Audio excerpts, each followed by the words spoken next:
सो एक से होगा ভাই কা স্বাগত।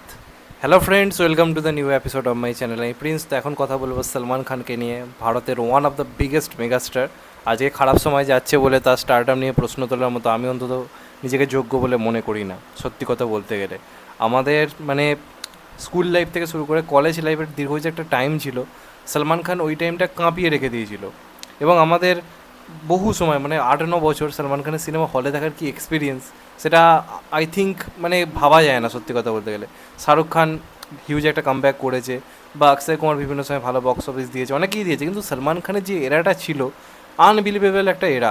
আমরা আমাদের লাইফে বলিউডে যতজনের এরা পেয়েছি, সবথেকে দীর্ঘতম যে এরাটা সেটা কিন্তু সলমান খানের ছিল। তা এখন তার একটু খারাপ পেজ যাচ্ছে, কিন্তু এটাও মানতে হবে সলমান খানের যে সিনেমা খারাপ রিভিউ পায় সেই সিনেমা 100-1.5 কোটি ইজিলি কালেকশন করে বেরিয়েছে, এটা কিন্তু সবার দ্বারা হয় না। তো সলমান খানের স্টারডমটা মারাত্মক, এবং এটা যখন প্রপারলিভাবে একটা কামব্যাক করবে, নিজের অকাতটা বুঝিয়ে দেবে যে সলমান খান কী করতে পারে। তো আপাত দৃষ্টি দেখতে গেলে সলমান খানের লাইন আপ তো খুব ভয়ঙ্কর।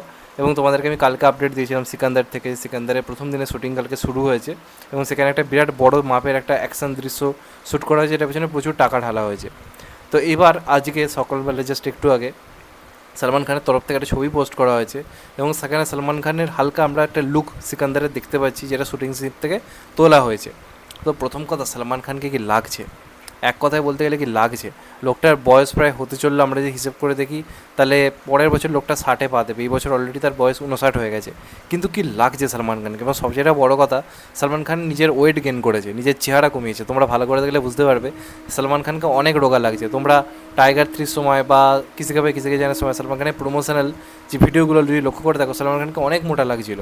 কিন্তু এই সিনেমাটার জন্য সলমান খান দীর্ঘদিন পুরো চুপচাপ ছিল সোশ্যাল মিডিয়া থেকে, জাস্ট একটা জিনিসই করেছে, জিম করে আবার নিজের বডিটাকে বানিয়েছে।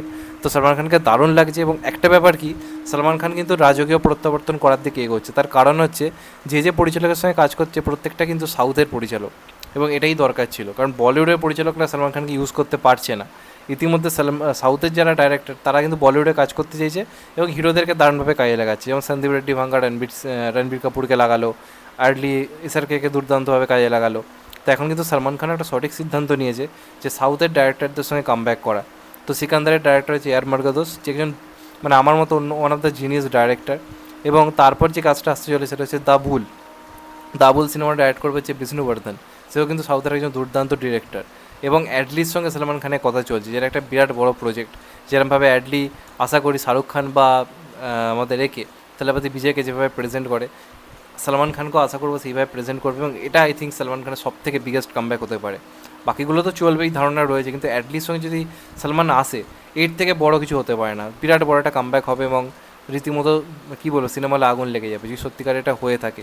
এছাড়া লাইন আপে দাবাং 4 রয়েছে, বজরঙ্গি ভাইজান 2 রয়েছে, এছাড়া আরও অনেক প্রজেক্ট রয়েছে। তো এইটা কিন্তু সলমান খানের একটা পিক টাইম কামব্যাক করার মতো, যেটা আমরা সেই 2017-18 পর থেকে আর পাচ্ছি না।